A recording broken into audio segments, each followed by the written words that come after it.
فرصة لأن يتنفس. كرة بينية خطيرة، فرصة لإنتر ميامي والتعادل. قد يأتي الفرصة الهدف الأول فيها تسلل، أي تعادل 2-0 للهلال. حتى لقطة سواريز فيها تسلل.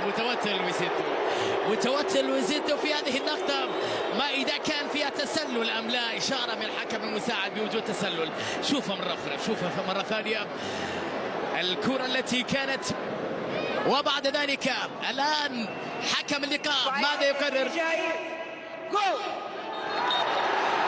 كما استمعنا سيداتي وسادتي، الحكم يشير إلى وجود هدف لإنتر ميامي. نعم، اللقطة وضحت أن الكرة جاءت من المدافع جحفلي ولم تكن من غريزيال، وبالتالي فإن سواريز يسجل هدف فريقه الأول في هذه المباراة بخطأ كان من المدافع محمد جحفلي. البينية خطيرة، الحمدان بكرة عرضية وبالراس يا ميشائيل الثالث. الله الله،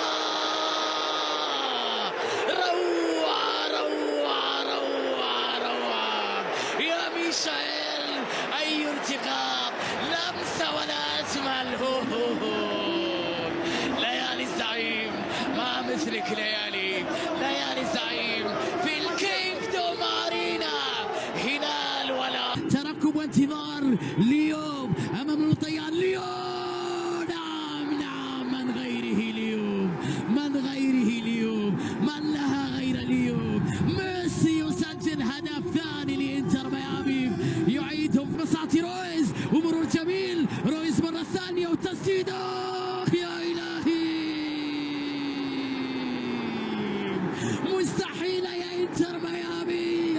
الله، دقيقتين كانت كافية لقلب الموازين في كينغدوم أرينا.